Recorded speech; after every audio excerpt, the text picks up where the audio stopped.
In the deep, dark reaches of space, a giant alien spaceship is hurtling at light speeds away from a plasma-like stream of bullets. The two beings within this ship of distress are Zordon and Alpha number 75. Zordon is a blue-skinned, white-haired alien from the planet Eltar who seems to have run out of luck at this point in time. Alpha is a robot made from a strange race known as Edenites. He has died 74 times, so each time Alpha perished, Zordon repaired him back to life better than before, hence the number 75 engraved on his shoulder. It is also cheekily within his name. Their ship ducks down at great speeds. As Zordon says, Alpha, keep the ship out of enemy fire. I am working on finding sanctuary. With great urgency, Alpha 75 scrambles around the deck of the ship, a few feet from Zordon, trying to hold on to the controls enough to even avoid the accurate plasma bullets. Alpha 75 says, Ay! They're firing at us from everywhere, Zordon! The desperate Eltarian finally gets hit with a huge pause of relief, knowing he finally found a place to be that he recognizes on his holocomp. He shouts, Come on. There! Alpha! Teleport us to planet 3457. It's nearby. Alpha 75 jumps up with excitement, then extends his right arm to the far upper right corner of the navigation controls, rapidly pressing the coordinates said to him. Right away, Zordon! But what will happen to our ship?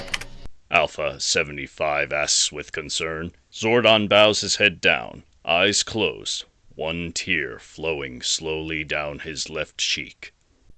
We will have to say our farewells to the Star Strider.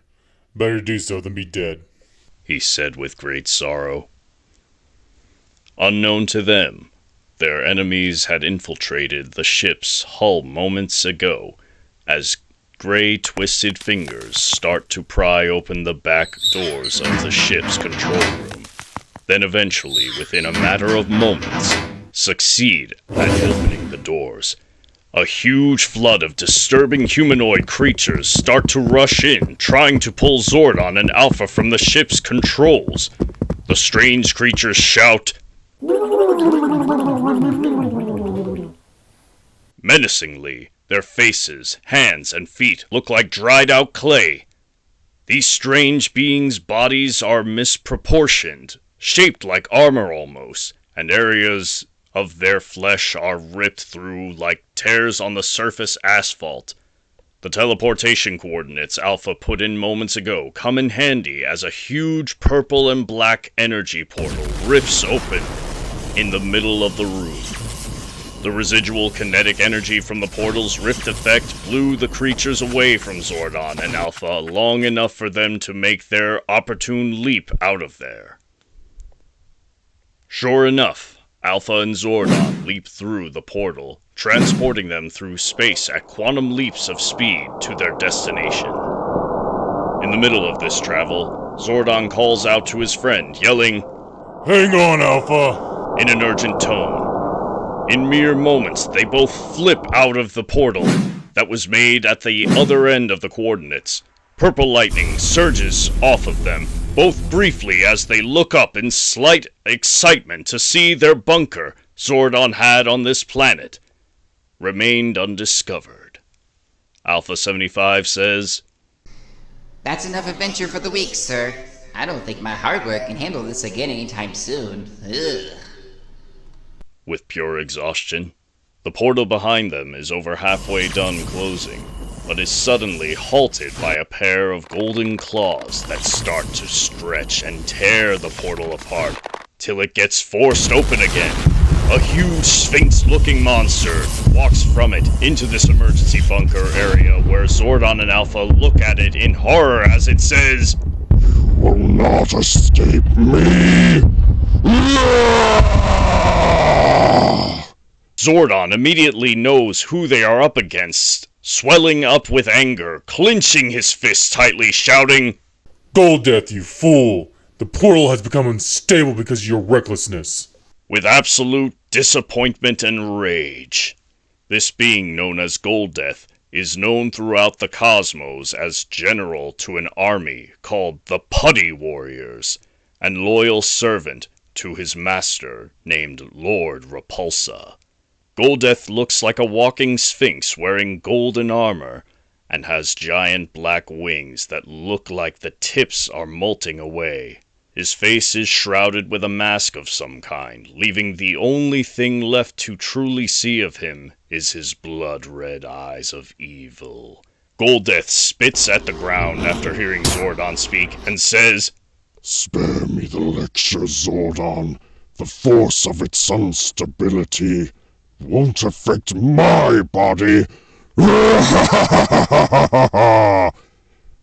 Putties, destroy everything! With satisfied fury, Zordon leaps forward, punching and kicking Putty Warriors with epic precision.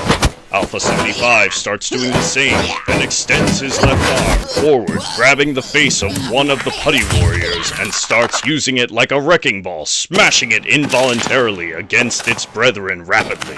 Golddeath stomps his way into the battle, slowly pulling out his mighty manticore sword of death, slashing it forward with a great amount of force. It cleaves through the putties in his way, along with technologies in the radius of his sword, as well as aiming it at Zordon's neck. Zordon ducks, then kicks the blunt end of Golddeath's weapon, forcing his entire right arm upwards. Alpha 75 leapfrogs over Zordon's shoulders, then shoulder tackles Golddeath's stomach area, scooting him back a few feet. They both are too distracted during the battle to really stop Golddeath's armies from ravaging the technology of the bunker, so Alpha gets a possible solution flowing through his circuits. He thinks to himself, I've got to get this rift stable. Urgently, Alpha finds an old code in his memory to use to close the unstable portal from the bunker's emergency panels. The portal begins to shake violently, while Putty Warriors leap onto Zordon, holding him in place. Golddeath flies above the group of putties, and Zordon landing behind Alpha 75. He shoves his huge sword through Alpha 75's torso, then digs it further through his body, tearing him apart as oil sprays everywhere. Zordon watches in horror, shouting, Alpha, no! with great agony. Zordon Dragonleg sweeps the putties, holding him, forcing all of them off their feet and in the air. He holds his right hand up as grid lines form in the air, made of green light. Then it starts to form a solid weapon of random energies dispersing out from the lines. Zordon's Naginata weapon, known as Saba, is in his hand yet again. He springs forth towards Golddeath, striking the golden chestplate of the tyrant, knocking him away from Alpha and into the portal before it completely closed. All you hear from the closing rift is, How dare you sneak up on me! Zordon continues to make quick work of the remaining Putty Warriors, while simultaneously noticing that Saba is sleeping during all of this commotion. He dematerializes Saba, holding on to Alpha, feeling nothing but pain and heartbreak at the sight of his oldest friend losing his life force for the 75th time. Alpha 75 looks into Zordon's eyes, saying, I am fine, Zordon.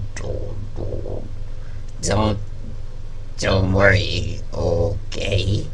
While struggling, Zordon sheds a good amount of tears, saying, Alpha, I am sorry, old friend. with great sorrow. The bunker begins to flare up with bright red flashes of light and an ear-piercing alert sound. Zordon rushes over to a computer panel, pressing the distress signal buttons to see why the alarm system is going off. Hard light particles rush together, collecting into a viewing screen made of hard light, revealing that Golddeath has found an ancient temple on the moon near this planet, where his master was entombed. Zordon slaps the panels with his hands, in frustration, saying, Goldeath has found the temple. Damn! Of all the places the Repulsa temple was placed. in a frustrated tone. Alpha understands that Zordon has to stop Goldeath from freeing Lord Repulsa, so he says, Good luck, Zordon. I'm so really. I cannot be there. while glitching profusely. Zordon leans back over near Alpha, caressing his oil-spewing, busted-up body. I am sorry. I have to go, but I will be back for you. He says with determination. Alpha 75 says, I. Zordon rests Alpha's body on top of the counter area near the computer panel, saying, Say no more. Just rest. Zordon lifts a strange device from his belt buckles area, then shouts, It's morphin time! Saber-tooth tiger! His body forms the rest of his regal armor he was wearing into more of a battle-armored suit that looks futuristic yet elegant. He presses the coin area of the buckle on his waist as white energies flow around him, then engulf him, transporting him to the destination he thinks of, and he is thinking of the Temple of Repulsa. Elsewhere, over on the moon, above the planet 3472, Goldeath has been almost successful at prying open the doors of the Temple of Repulsa. Putty warriors had been giving their lives over time, attempting to pull each end of the doors in massive groups. Goldeath says, At last it's almost open. Who would have known that of all people, Zordon would lead us exactly to where he wouldn't want us to be? amused with himself. The doors are now open, but a white cone of lightning and energy slams down, blocking the entrance to the temple. The white tiger armored Zordon stands before Goldeath shouting, Goldeath! Goldeath dodges Zordon's feat of fury, saying, Oh hell, speak of the black hole and it shall manifest. Finster, I need more assistance. Send a monster. Finster! with great haste. Across the universe, Goldeath's voice is echoing through a strange speaker device near a weird white goat humanoid named Finster. He is dressed like an alchemist who had a collision with a home improvement store. Finster says, I'm afraid I can't do that, sir. You're way too far out. Just deal with the mission. You are the best of us, after all. with ill intentions in his voice. Goldeath is not amused with the answer he heard in his headpiece, so he quickly barks orders. Blast it! Putty warriors, attack! Without a second thought, Zordon fights his way through these creatures, trying to keep Goldeath from sneaking past him mid-motion, but Goldeath does just that. Pleased with himself, Goldeath walks fast within the dusty cobweb-filled structure that is the Temple of Repulsa. He says, Finally, it's open! Oh, come on, another door to reopen. noticing the sarcophagus door that holds his master within. Zordon tries his best to reach the inside of the temple since he is a few feet from the entrance, but the putty warriors were too strong in droves. Zordon screams, Goldeath! Goldeath! Stop it now! with great concern. Goldeath does not listen, then begins to rip open the sarcophagus door.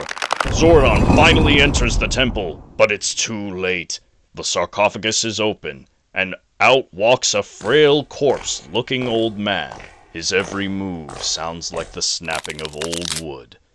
His teeth are gone, and he holds a huge scepter in his hands, bigger than his own body. It is good to see you again, Master. Goldeath says, bowing onto one knee. Zordon does not wait any longer, leaping forward, quickly pulling out his Naginata Saba weapon, trying to strike down the old-looking sorcerer, shouting, Die, Repulsa! Angrily. Lord Repulsa lifts his hand up slightly as green energy surrounds his hand, and also engulfs Zordon's body, freezing him in midair. Lord Repulsa laughs at Zordon's stupidity, grabbing the Saba weapon from him.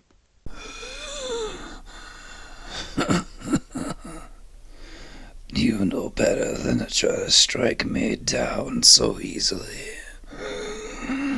Zordon, old rival of mine, said Lord Repulsa.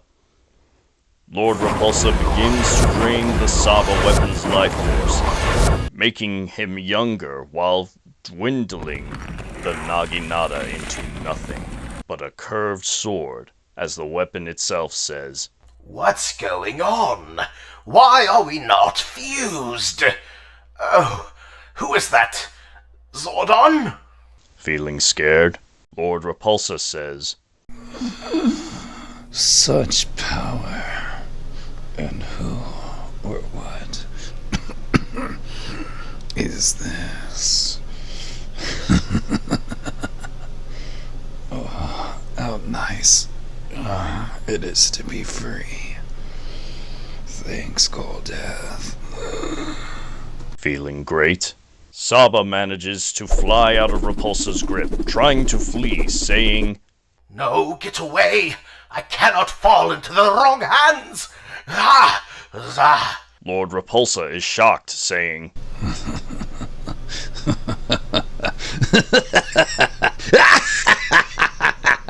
I like this sword, it has spunk, but I'll fall to my power. With hateful intentions, Lord Repulsa's magic forces Saba back into his hands, then he fills Saba with evil green energies from within himself. The sword completely changes in design and structure, looking more dark and twisted. Lord Repulsa says, You've been reborn, sword. Tell me, what was your name? Curiously, the sword replies, Saba.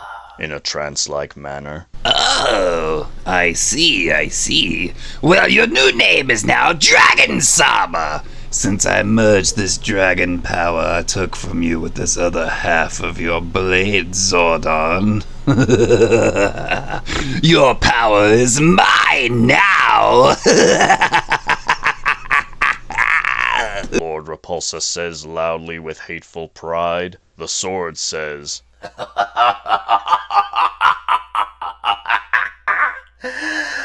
I love it. Thank you, Lord Repulsa. evilly. Zordon looks at the weapon's new form, with emotional pain in his eyes, faintly saying, No. To himself in shame, Lord Repulsa turns his attention to Zordon, saying, Now, let's have a long-awaited chat, Zordon. Just you, me, my new blade, and plenty of free time! Lord Repulsa drives the Dragon Saba blade into Zordon's guts, twisting and jamming it deep, repeatedly. He also slashes Zordon's body up until his arms get tired from swinging Dragon Saba around. Blood spews everywhere onto the floor and walls of the Lord Repulsa temple. Zordon's screams are heard throughout the entire moon. Zordon's tiger armor had been broken apart to the point it powered down. Come, Goldeath, come! Bring Zordon outside. I must breathe in the dark matter-filled air that is space! I've been longing for it. Lord Repulsa says as he casts a huge ball of lightning out of his scepter, destroying the entire left half of the temple, exposing the vastness of space. Yes, Master. Goldeth says happily as he picks up Zordon, carrying him outside on the moon's surface next to Lord Repulsa. Lord Repulsa looks out and sees the blue planet 3472 with fire in his eyes, taking a deep breath, saying, Ah! After 10,000 years, I am free! It's time to continue my plans of conquering the universe!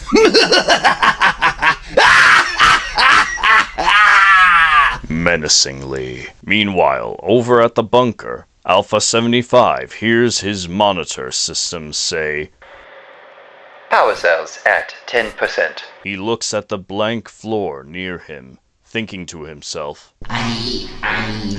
I don't think he's coming. Time to take precautions. Alpha 75 opens up his left arm plates, then presses multiple glowing buttons, saying, This program should find life forms with the traits needed to save Zordon and hopefully repair me. while slowly dying. A variety of colored energies cast forth from Alpha's chest, rocketing into the sky as his lights on his body fade out.